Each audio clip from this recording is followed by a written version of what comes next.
Media మిత్రులకు నమస్కారం. అదేవిధంగా తెలంగాణ రాష్ట్రంలో మరి వాళ్ళ జరుగుతున్నటువంటి పోరాటాలు చూస్తూ ఉన్నారు. ఈ దేశానికి స్వాతంత్ర్యం వచ్చి 70-80 ఏళ్ళు గడిచిపోయినప్పటికీ మరి వాళ్ళ ఈ రాష్ట్రంలో అధికారంలో ఉన్నటువంటి కాంగ్రెస్ ప్రభుత్వం చేసినటువంటి కులగణన మరి తీన్మార్ మల్లన్న గారి పోరాట ఫలితంగా తప్పు ఒప్పో బయటపెట్టినటువంటి సందర్భంలో విస్తుపోయేటటువంటి నిజాలు ఈ రాష్ట్రంలో ఉన్నటువంటి మెజార్టీ వర్గాలని చైతన్యం చేసే విధంగా ఉన్నందుకు గర్వపడుతూ మరి ఇంతకాలం అయినప్పటికీ కూడా ఈ రాష్ట్రంలో మెజార్టీ వర్గాలు అధికారాన్ని అందుకోకుండా మరి కుట్రలు పన్నినటువంటి ఈ అగ్రకుల మరి 3-4% లేనటువంటి పార్టీలు చేసినటువంటి కుట్రల్ని మరి పసిగడుతూ మరి రాష్ట్రంలో ఉన్నటువంటి బీసీ, ఎస్సీ, ఎస్టీ, మైనార్టీల రాజ్యాధికారమే లక్ష్యంగా పనిచేస్తున్నటువంటి అనేక పార్టీలు ఇవాళ చైతన్యవంతులై మరి డాక్టర్ బాబాసాహెబ్ అంబేద్కర్ గారు చెప్పినట్టుగా మాస్టర్కి ఏదైతే ఉందో మరి అధికారం అనేటటువంటి వాస్తవాన్ని ఇవాళ ఈ రాష్ట్రంలో ఉన్నటువంటి మెజారిటీ వర్గాలు గుర్తించినందుకు సంతోషిస్తూ మరి ప్రభుత్వాలు చేస్తున్నటువంటి నిర్లక్ష్య ధోరణికి ఈ ప్రభుత్వాలు ఇచ్చిన హామీలను తుంగలో దొక్కి మరి ఈ వర్గాలని అణచివేస్తున్నటువంటి కుట్రలకు మరి పసిగట్టి ఇవాళ ఈ రాష్ట్రంలో ఉన్నటువంటి తెలంగాణ రాజ్యాధికార పార్టీ అధ్యక్షులు, శాసన మండలి సభ్యులు తీన్మార్ మల్లన్న గారు మరి వాళ్ళ అనేక సందర్భాల్లో ఈ బీసీలకు జరుగుతున్నటువంటి అన్యాయాల మీద ఈ ప్రభుత్వాన్ని ప్రశ్నించడంతో పాటు ఈ వర్గాలని చైతన్యపరుస్తూ అంతిమంగా ఈ వర్గాలకు రాజ్యాధికారం అందించాలనేటటువంటి తపనతోని వారు చేస్తున్నటువంటి పోరాటాన్ని చూసి ఇవాళ వారితో పాటు మరి వాళ్ళ ఎంబీటీ పార్టీ మరి పెద్దలు హంజదుల్లా ఖాన్ గారు మరి ఆ యొక్క రాష్ట్ర వారి యొక్క పార్టీ కార్యవర్గాన్ని కూడా ఇవాళ అందరం కలిసి ఈ మెజార్టీ వర్గాలకు రాజ్యాధికారాన్ని అందించాలంటే మనం కలిసి ప్రయాణం చేయాలనే నిర్ణయం తీసుకోవడం శుభ పరిణామంగా మరి వాళ్ళ అభినందిస్తూ అదేవిధంగా వారికి స్వాగతం సుస్వాగతం తెలియజేస్తూ మరి రాష్ట్రంలో ఉన్నటువంటి మన యొక్క వర్గాలకు అధికారం లేకపోతే జరుగుతున్నటువంటి నష్టాలను కూడా ఇవాళ కులగణన ద్వారా మనం చూస్తూ ఉన్నాం. ఈ రాష్ట్రంలో ఉన్నటువంటి 4.5% ఉన్నటువంటి వర్గాలు 14.5% భూములను కలిగి ఉండటం, ఇవాళ ఒక సామాన్య కుటుంబంలో ఉన్నటువంటి వాళ్ళకు 1 లక్ష రూపాయల లోన్ రావాలంటే మరి సివిల్ రిపోర్ట్ అని చెప్పి 1 లక్ష రూపాయల లోన్ కూడా నోచుకోలేనటువంటి కుటుంబాలు మరి మెజార్టీ వర్గాల్లో ఉండటం, మరి వాళ్ళ 14.5% భూములని వాళ్ళ దగ్గర పెట్టుకొని ఇవాళ రైతు బంధు, రుణమాఫీ, సబ్సిడీలు అనేక రకాలుగా వేల కోట్ల రూపాయలు కొల్లగొడుతున్నటువంటి వైన్యాన్ని చూసి మరి ప్రజలందరూ కూడా చర్చ చేసుకునేటటువంటి స్థాయికి ఇవాళ సమాజాన్ని చైతన్యపరిచినటువంటి పెద్దలు తీన్మార్ మల్లన్న గారికి తెలంగాణ రాజ్యాధికార పార్టీ పక్షాన ధన్యవాదాలు తెలియజేస్తూ ఇప్పటికైనా మరి మనం అందరం ఐక్యమై ఇవాళ ఏ రకంగానైతే పోరాటం చేస్తున్నామో రాబోయే రోజులలో ఈ పోరాటం అంతా కూడా మరి ఓటు బ్యాంకుగా నమోదు చేసుకొని మన ఓటు మనం వేసుకొని ఈ రాష్ట్రంలో అధికారం వస్తే తప్ప మరి వాళ్ళ 40% ఎస్సీ, ఎస్టీ, బీసీ వర్గాలు 1 లక్ష ఆదాయాన్ని కలిగి ఉండటం అనేటటువంటి విస్తుపోయేటటువంటి నిజాల్ని మరి ఇష్టం లేకపోయినా ఇవాళ కాంగ్రెస్ ప్రభుత్వం మరి ప్రకటించింది. కేంద్రంలో రాహుల్ గాంధీ ఎవరెంతో వాళ్ళకంతా అనేటటువంటి నినాదంతో పోతూ మరి కామారెడ్డి డిక్లరేషన్ ద్వారా అనేక రకాల హామీలు ఇచ్చినటువంటి ఈ కాంగ్రెస్ పార్టీ అధికారంలోకి వచ్చిన తర్వాత ఏ ఒక్క హామీని కూడా నెరవేర్చకపోగా ఇవాళ మనం చూస్తూ ఉన్నాం. రోడ్ల మీద మరి ఆర్టీసీ వాళ్ళు సమ్మె చేస్తూ ఉన్నారు. మొన్నటికి మొన్న మీటర్ రీడర్ కార్మికులు ఎవరైతే ఉన్నారో వాళ్ళ సమ్మెలు కావచ్చు, అదేవిధంగా ఎలక్ట్రిసిటీలో ఉన్నటువంటి జెన్కో, ట్రాన్స్కోకు సంబంధించినటువంటి ఉద్యోగస్తులు, అంటే వీళ్ళందరి సమస్యల్ని కూడా ఇవాళ వాళ్ళు మాకు సంబంధం లేదనే విధంగా ఎందుకుంటా ఉన్నారు అంటే ఆ యొక్క డిపార్ట్మెంట్లలో పనిచేసేటటువంటి వాళ్ళు ఎవరు కూడా ఈ అగ్రవర్ణాలకు సంబంధించినటువంటి వాళ్ళు ఉండరు. వాళ్ళు ఉంటే గ్రూప్ 1 గ్రూప్ 2 ఉద్యోగాలలో వాళ్ళు ఇవాళ ఈడబ్ల్యూఎస్ అనేటటువంటి దుర్మార్గమైనటువంటి జీవో ద్వారా ఇవాళ అనేక రకమైనటువంటి ఉన్నతమైనటువంటి ఉద్యోగాలు పొంది ఇవాళ కింది స్థాయిలో చేస్తున్నటువంటి వాళ్ళ సమస్యలు పట్టకుండా వాళ్ళ ఎన్నికలకు ముందు అనేక రకాల హామీలు ఇచ్చినటువంటి కాంగ్రెస్ పార్టీ ఏ ఒక్క హామీ నెరవేర్చకపోవడంతోనే ఇవాళ వర్గాలన్నీ కూడా మల్లన్న దగ్గరికి వచ్చి ఇవాళ వాళ్లకు మల్లన్నే దిక్కు అనేటటువంటి పరిస్థితులు ఈ రాష్ట్రాన్ని ఈ కాంగ్రెస్ పార్టీ పాలిస్తున్నటువంటి పరిస్థితి. అందుకనే మిత్రులారా, ఈ రాష్ట్రంలో ఉన్నటువంటి మెజారిటీ వర్గాలం ఇవాళ కళ్ళు తెరవాల్సినటువంటి సమయం వచ్చింది. అది నేటి వరకు 70-80 ఏళ్ల వరకు కూడా మనల్ని పాలించినటువంటి పాలకులు మనల్ని ఎందుకు పాలిస్తున్నారో, మనం ఎందుకు ఓట్లేస్తున్నామో, మరి ఓట్లేసిన తర్వాత వాళ్ళు చేస్తున్నటువంటిది ఏందో అర్థం కాకుండా చేసినటువంటి దుర్మార్గుల్ని మరి వాళ్ళ ఓటు అనేటటువంటి ఆయుధంతోనే ఎదుర్కోవాల్సినటువంటి అవసరం ఉంది. కాబట్టి మరి ఈ సందర్భంగా మనతో పాటు కలిసి వస్తున్నటువంటి మిత్రులందరూ కూడా ధన్యవాదాలు తెలియజేస్తూ, భవిష్యత్తులో అందరం కలిసి కట్టుగా ఈ రాష్ట్రంలో మెజార్టీ వర్గాల అధికారం రావడం కోసం మరి కంకణబద్ధమై ముందుకు పోవాల్సిందిగా విజ్ఞప్తి చేస్తూ మరొక్కసారి వేదిక మీద ఉన్నటువంటి పెద్దలందరూ కూడా ధన్యవాదాలు తెలియజేస్తా ఉన్నాను.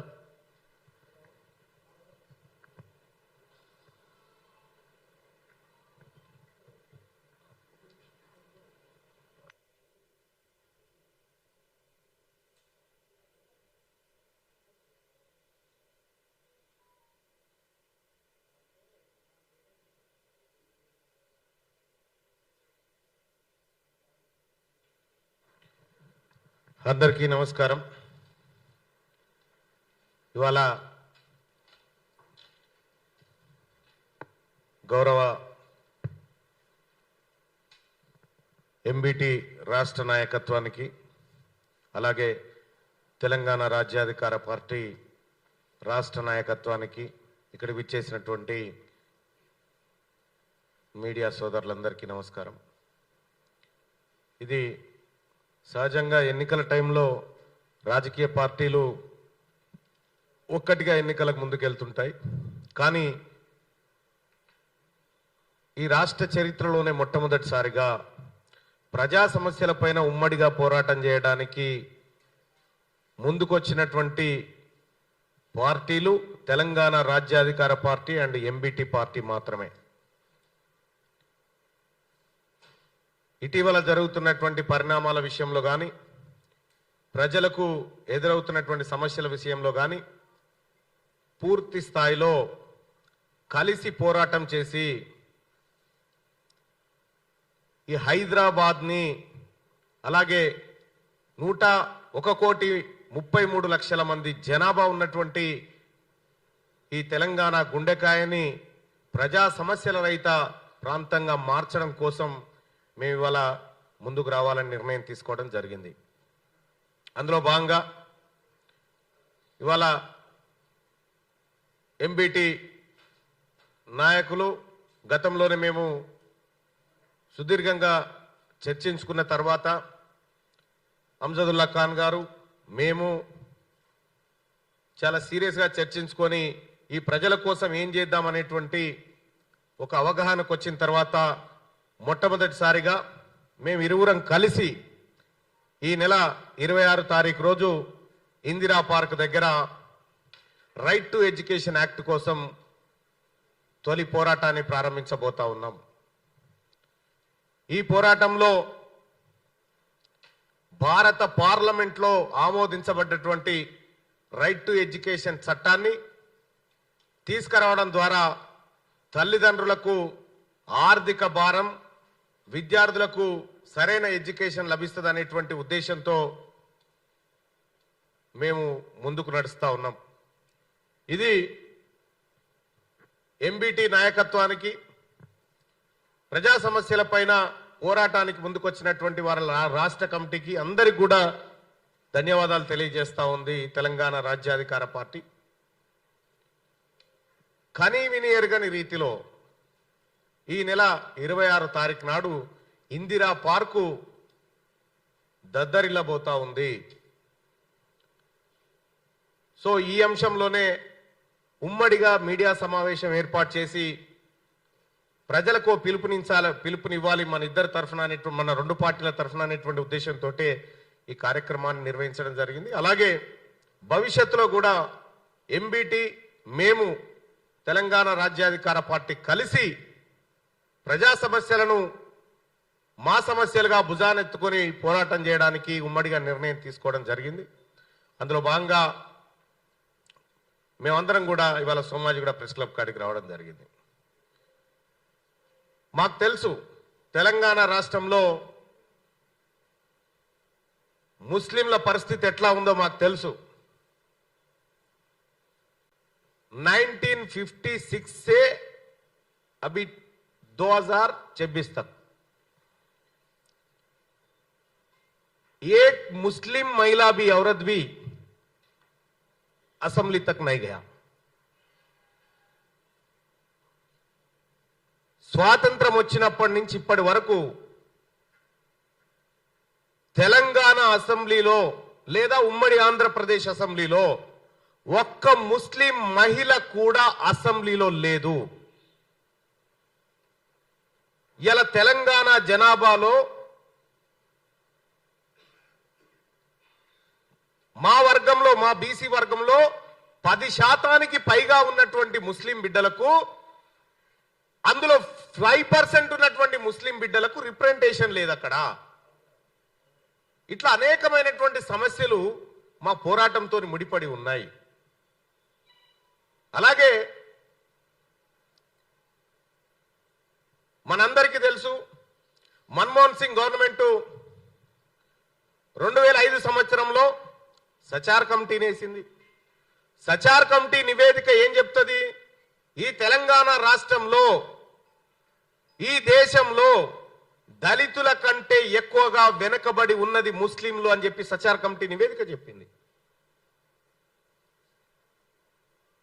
కాబట్టి ఎక్కడైతే పేదరికం ఉందో, ఎక్కడైతే అణచివేత ఉందో ఆ సెక్షన్ల మీద వర్క్ చేయాలనేటువంటి ఉమ్మడి నిర్ణయంతో ఇవాళ రావడం జరిగింది. ఇవాళ మేము ఏదో పార్టీలను విమర్శించడానికో ఇంకో దానికో కాదు. మా టార్గెట్ ప్రజల్ని అప్లిఫ్ట్ చేయడమే, ప్రజల్ని పైకి తీసుకురావడమే. కాబట్టి మేము పోతున్న దారులు ఒకే విధంగా ఉన్నాయి. కాబట్టి ఇవాళ మేమందరం కలిసి ఉమ్మడి పోరాటానికి సిద్ధమవుతా ఉన్నాము. తెలంగాణ రాష్ట్రంలో ఉన్నటువంటి 2 కోట్ల మంది బీసీలలో మా మైనారిటీ బిడ్డలు, మా ముస్లిం బిడ్డలు ఉన్నారు. మేమంతా ఒక్కటే. మేము కలిసి కష్టాలను పంచుకొని కలిసి ముందుకెళ్లాలనేటువంటి నిర్ణయంతో వచ్చినాం. చాలా పార్టీలకు, చాలా మందికి కూడా కొంత ఆశ్చర్యంగా ఉంటుంది. ఏంది ఎన్నడలేంది ఒక సరికొత్త ఒరవడి తీసుకొస్తా ఉన్నారు వీళ్ళు అనేటువంటి ఆలోచన వస్తూ ఉంటుంది. ఇంకా మీరు స్టార్టింగ్ లోనే ఉన్నారు. ఇంకా మేము చాలా చూపించేది ఉంది, మీకు చూపిస్తాం. ఇవాళ తెలంగాణ రాష్ట్రంలో ప్రధానంగా హెల్త్ అండ్ ఎడ్యుకేషన్ మీద చాలా ఫోకస్ చేయాలనుకుంటున్నాము. ఇవాళ అనేకమైనటువంటి కమిటీలు, సుప్రీంకోర్టు, అలాగే ఇంటర్నేషనల్ ఆర్గనైజేషన్స్ కూడా హెల్త్ అండ్ ఎడ్యుకేషన్ సెక్టార్ కోసం జీడిపిలో కనీసం 8% తక్కువ కాకుండా ఖర్చు పెట్టండి అని చెప్తే ఈ రాష్ట్రాలలో ఏం జరుగుతా ఉందో మనం అందరం గమనించవచ్చు. కాబట్టి మొదటగా ఈ ఎడ్యుకేషన్ మీద ఇందిరా పార్క్ దగ్గర యుద్ధాన్ని ప్రారంభించబోతా ఉన్నాము. ఈ వేదిక నుంచి తెలంగాణ రాష్ట్రంలో ఉన్నటువంటి తల్లిదండ్రులకు పిలుపునిస్తా ఉన్నాము. తెలంగాణ రాష్ట్రంలో రైట్ టు ఎడ్యుకేషన్ ఇంప్లిమెంట్ అయితే మన కష్టాలు పోతాయి, మన స్కూల్ ఫీజుల బాధలు తప్పుతాయి, మన బతుకులు మారుతాయి. దేశంలో ఉన్నటువంటి 9 రాష్ట్రాల్లో ఇప్పుడు రైట్ టు ఎడ్యుకేషన్ ఇంప్లిమెంట్ అవుతా ఉంది. తెలంగాణలో ఎందుకు కావట్లేదు? ఈ రైట్ టు ఎడ్యుకేషన్ ని ప్రతి ఇంటికి చేరవేసి ఉచితమైనటువంటి విద్య, 25% ఫ్రీ సీట్లు పేద వర్గాలకు ఇచ్చే విధంగా రైట్ టు ఎడ్యుకేషన్ ఇంప్లిమెంట్ చేయాలని చెప్పి ఒత్తిడి చేయబోతా ఉన్నాం.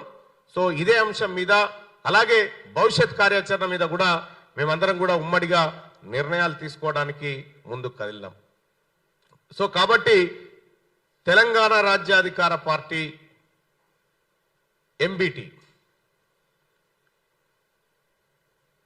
మాకు ఇద్దరికి ఒకటే లక్ష్యం, హమారా హిస్సా, హమారా ఇజ్జత్, హమారా హుకూమత్. ఇది మా అందరికి సంబంధించినటువంటిది. మేమెంతో మాకంత. తెలంగాణ రాష్ట్రంలో బీసీలు 2 కోట్ల మంది ఉంటే ఇటీవల కాలంలో బయటపెట్టిన కులగణన లెక్కలు చూసిన తర్వాత రక్తం ఉడుకుతా ఉంది బీసీలకు. బీసీలకు కేవలం రేషన్ బియ్యం, రేషన్ కార్డు,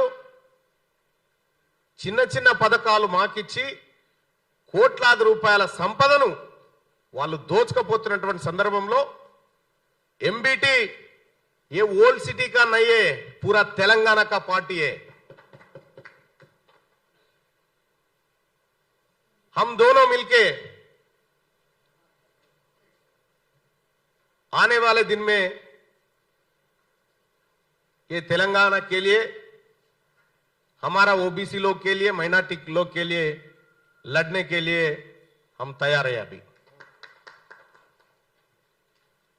ఇక్కడ మీడియా సోదరులకు కూడా చెప్పేది ఏంటంటే 26న జరగబోతున్నటువంటి ఏదైతే రైట్ టు ఎడ్యుకేషన్ ఇంప్లిమెంటేషన్ కోసం ధర్నా జరుగుతుందో అందులో మీ పిల్లలు కూడా ఉన్నారు, మీ బంధువుల పిల్లలు ఉన్నారు. తెలంగాణ రాష్ట్ర వ్యాప్తంగా ప్రతి ఏడాది ఒక విద్యా సంవత్సరంలో ప్రైవేట్ కార్పొరేట్ విద్యా సంస్థలు చేస్తున్నటువంటి దోపిడీ ఏదైతే ఉందో అది 90,000 కోట్ల రూపాయల దోపిడీ. విద్య వ్యాపారం కాదు, సేవ అని సుప్రీంకోర్టు 8 కేసులలో ఉదాహరించింది. కానీ ఇక్కడ తెలంగాణ రాష్ట్రంలో విద్య ఎవరి చేతిలో ఉంది? అసెంబ్లీలో కూర్చున్నటువంటి 20 మంది ఎమ్మెల్యేలకు విద్యా వ్యాపారాలు ఉన్నాయి, మండల్లో కూర్చున్నటువంటి ఎమ్మెల్సీలకు విద్యా వ్యాపారాలు ఉన్నాయి, ఎంపీలకు విద్యా వ్యాపారాలు ఉన్నాయి. ओल्ड सिटी में हमारा बारिस्टर को भी है इंस्टीट्यूशंस. ఇవి సేవ కోసం పెట్టినటువంటి ఇన్స్టిట్యూషన్లు వ్యాపారాలుగా మారి పేదలకు అందాల్సినటువంటి రైట్ టు ఎడ్యుకేషన్ ను అందకుండా ఇయాల డ్రామాలు ఆడుతున్నారు. కాబట్టే మేము తెలంగాణ సమస్త జనాన్ని ఎంటబెట్టుకొని ఆ చట్టాలను ఇంప్లిమెంట్ చేయించడం కోసం బయలుదేరుతా ఉన్నాం. 90,000 కోట్ల వ్యాపారం జరిగితే ఈ కార్పొరేట్ ప్రైవేట్ ఇన్స్టిట్యూషన్ లో 73% రాజకీయ నాయకులవే. వీటి భరతం పట్టడం కోసం తెలంగాణ రాజ్యాధికార పార్టీ ఎంబీటీ కదం తీసుకొని ముందుకు వస్తా ఉంది.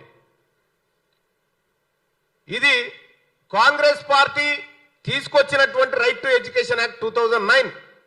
కాంగ్రెస్ పార్టీ ఇక్కడ దీన్ని ఇంప్లిమెంట్ చేయదు, బీఆర్ఎస్ పార్టీ ఇంప్లిమెంట్ చేయదు, బీజేపీ అసలే చేయదు. మరి ఈ 3 దొంగ పార్టీలకు లేని చిత్తశుద్ధి ఏదైతే ఉందో దాన్ని ఎండగడుతూ రైట్ టు ఎడ్యుకేషన్ యాక్ట్ ను తెలంగాణలో ఇంప్లిమెంట్ చేయిస్తాం. ఇది ఎంబీటీ అండ్ తెలంగాణ రాజ్యాధికార పార్టీ ఫస్ట్ విజయం కాబోతుంది ఖచ్చితంగా తెలంగాణ రాష్ట్రంలో. కాబట్టి తల్లిదండ్రులారా 26 తారీఖు ఉదయం అక్కడ కలుద్దాం. ఇందిరా పార్క్ దగ్గర మన ఆకాంక్షల్ని వెలిపుచ్చుదాం.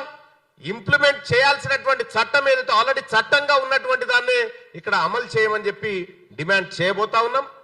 సో దానికోసం ఎంబీటీ నాయకత్వాన్ని, అలాగే మా ముస్లిం సోదరులు ఎవరైతే ఫీజులతోని ఇబ్బందులు పడతా ఉన్నారో వాళ్ళందరినీ కూడా అక్కడికి ఇందిరా పార్క్ గారికి రావాల్సిందిగా ఆహ్వానిస్తూ, అలాగే మేమందరం కూడా ఉమ్మడిగా ఈ కార్యాచరణ తీసుకుంటా ఉన్నాం.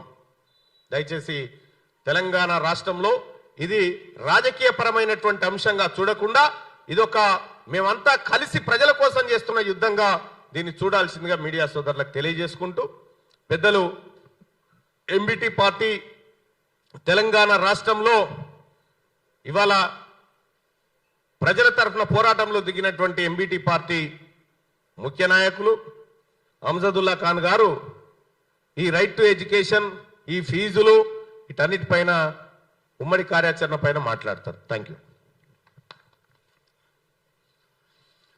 Respected Teen Mar Mallana Sahab, President, Telangana राज्य हितकारी पार्टी TRP, दीगर आपके committee members, MBT leaders, without wasting time, सबसे पहले तो कल से मुझे कई सवालात किए जा रहे हैं कि टीआरपी और एमबीटी साथ आने की वजह क्या है।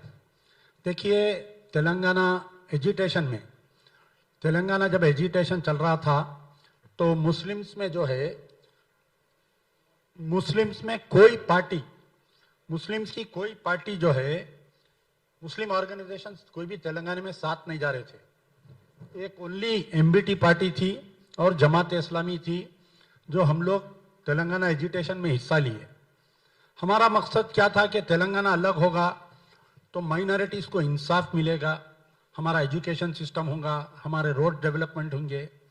हमने भरोसा किया, बहुत काम किया। और सबसे main point, BRS Chandrashekhar Rao साहब ये बोल रहे थे कि मैं किसी बीसी को सीएम बनाऊंगा, लेकिन जैसा ही पावर में आए, आप सीएम बन गए, आपके बेटे को मिनिस्टर, बेटी को एमएलसी, बेटी को एमपी और एक भतीजे को एमपी बना लिए।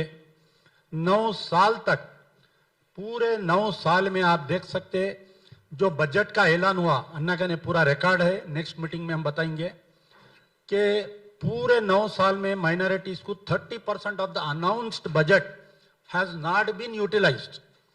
अब वो छोड़ दीजिए, मसाजिद गिराए, हमारे वक्फ प्रॉपर्टीज को डैमेज करे। तो हम लोग क्या किए, कांग्रेस पे भरोसा करें। उत्तम कुमार रेड्डी साहब 2014 से लेके हम 2023 तक रेवंत रेड्डी का, हर किसी का मुसलमान साथ दिए। आज मैं हमारे कांग्रेस के बड़े लीडर्स को सवाल करता हूं कि आप मुस्लिम्स के लिए क्या करें, छोड़ दीजिए। कांग्रेस में जो मुस्लिम कैडर 10 साल जो लड़ा, बीआरएस से, एमआईएम से जो लड़ा, आज एक आदमी को भी कोई पोस्ट नहीं मिला कांग्रेस में। आज कई कांग्रेस के माइनॉरिटी लीडर्स शादी की दावत में नहीं जा रही, घर से नहीं निकल रही, लोग उनको सवाल कर रहे हैं। तो आज क्या है, आज की तारीख ये है, भले आप इलेक्शन जीते होंगे, म्युनिसिपल इलेक्शन जीते होंगे, पूरे तेलंगाना के मुस्लिम्स कांग्रेस से भी नाराज है और आपके बीआरएस से भी नाराज है।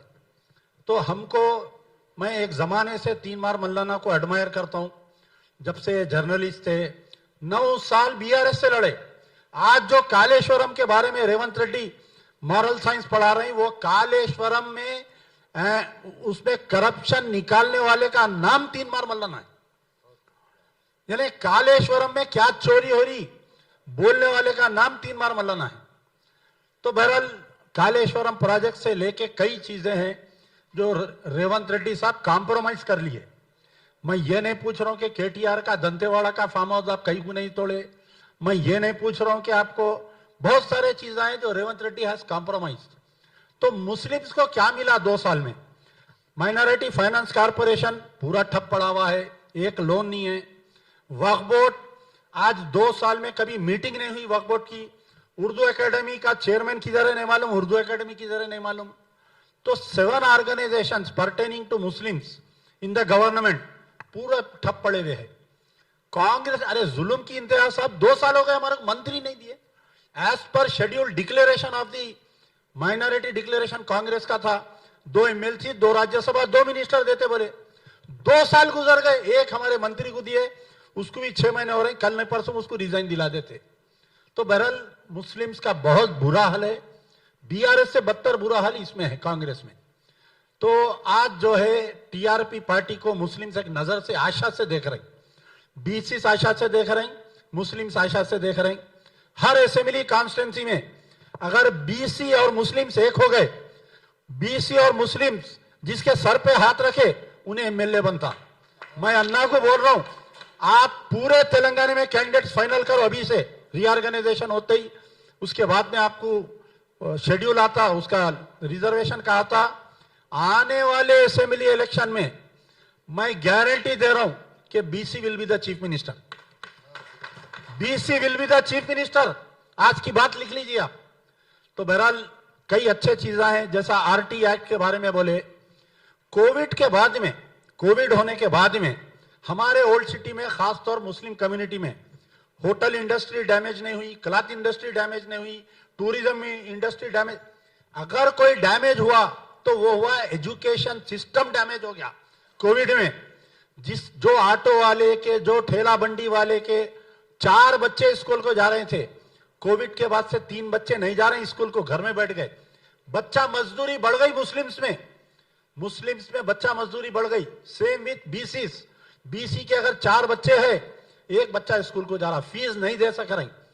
तो जैसा अन्ना बोले कि आरटी 2009 में आया, सो स्टेट में इंप्लीमेंट हो रहा, कांग्रेस रूल स्टेट में क्यों इंप्लीमेंट नहीं हो रहा? राहुल गांधी ये नहीं पूछ रही अपने चीफ मिनिस्टर को। तुम्हारे लिए तो बहुत आसान बात है, एक मीटिंग लगा के, नहीं कल से आरटी इंप्लीमेंट होना बोल के। नहीं, जैसा अन्ना बोले माफिया है स्कूल्स का, एक माफिया चल रहा, हर एमएलए एमपी मिनिस्टर का स्कूल है। तो अब बताइए बोर्ड ऑफ एजुकेशन वाले क्या काम करेंगे उसके ऊपर जाके? तो मैं आप तमाम, खास तौर पर मीडिया वालों का मैं शुक्रिया अदा करता हूं, क्योंकि ऐसे इश्यूज पे ज्यादा मीडिया भी नहीं बात करती। अब आरटी जैसा है, राइट टू एजुकेशन, तो ये जो 26 अप्रैल के दिन धरना चौक में है, मैं तमाम मुस्लिम पेरेंट्स से रिक्वेस्ट कर रहा हूं कि जो ये फीस माफिया के मुतासिर है, चलो धरना चौक ऑन 26 जनवरी, अन्ना की क़यादत में हम लड़ेंगे। फिर उसके बाद में अन्ना का एक पदयात्रा है बहुत बड़ा, 2 जून से चालू हो रहा, अभी उसका फाइनल प्रोग्राम होगा। पूरी 26 अप्रैल धरना, तो 2 जून से पूरी एमबीटी पार्टी अन्ना के साथ है। मैं हमारे 100 कैडर को रेडी कर रहा हूं, मैं 100 आदमी एमबीटी के साथ रहेंगे, अन्ना के डोर टू डोर जाएंगे, गली गली जाएंगे तेलंगाना के। हम ये बताएंगे कि बीसी का वादा करे, बीसी को सीएम नहीं दिए, बीसी का वादा करे, मुस्लिम का वादा करे, मुस्लिम को नहीं दिए। तो आने वाले असेंबली इलेक्शंस की तैयारी अभी से करना जरूरी है। जीएचएमसी के भी इलेक्शंस है, 3 कारपोरेशन के भी इलेक्शंस है। ये सब की तैयारी के लिए वक्त से पहले हम लोग हाथ मिलाए हैं। मैं टीआरपी के सदर मौलाना साहब का शुक्रिया अदा करता हूं, और क्योंकि कितने पार्टियां हैं बोलिए तेलंगाना में, कोई माइनॉरिटी की बात करता क्या? बताइए आप मेरे को। आज यह हालत हो गई, गांजा पूरा हमारे ओल्ड सिटी में आ गया, डेली मर्डर्स हो रहे हैं, कोई बात कर रहे हैं क्या? बताइए। 2 दिन पहले एक वाइफ और हस्बैंड का मर्डर कर दिया, उनके 4 बच्चे मासूम हैं, मासूम बच्चे हैं। क्या कोई मिनिस्टर उसके घर को आया? बताइए। कोई कांग्रेस का मुस्लिम लीडर उसके घर को आया क्या? बताइए। कोई नहीं आया। मैं अन्ना को लेके जाने वाला हूं उनके घर पे, वो मासूम बच्चों के सर पे हम हाथ रखेंगे, टीआरपी एमबीटी उन बच्चों के सर पे हाथ रखेंगी। तो बहरहाल ऐसे कई चीजें हैं, हम साथ मिलकर काम करना चाहते हैं। मैं अन्ना टीआरपी के प्रेसिडेंट पूरा का मैं शुक्रिया अदा करता हूं कि आप हमारा को साथ लेके चल रहे हैं, ये बहुत बड़ी बात है। शुक्रिया। यार जिंदा सोबत बा। Thank you. ఇక ఈ రోజు నుంచి తెలంగాణ రాజ్యాధికార పార్టీ అలాగే ఎంబీటీ ప్రజా సమస్యలపైన ఉమ్మడి పోరాటం చేయబోతున్నటువంటి సందర్భంలో సో మీడియాకి విషయాన్ని తెలియజేస్తూ, అలాగే రైట్ టు ఎడ్యుకేషన్ యాక్ట్ 2009 అంశాన్ని ఇందిరా పార్క్ దగ్గర గలమెత్తబోతున్న సందర్భంలో మీడియాని ఆ కార్యక్రమానికి ఆహ్వానిస్తూ, అలాగే తల్లిదండ్రులు ఎవరైతే ఫీజుల భారంతో ఇబ్బంది పడతా ఉన్నారో వాళ్ళందరినీ కూడా కార్యక్రమానికి ఆహ్వానిస్తూ, ఒక్క నిమిషం.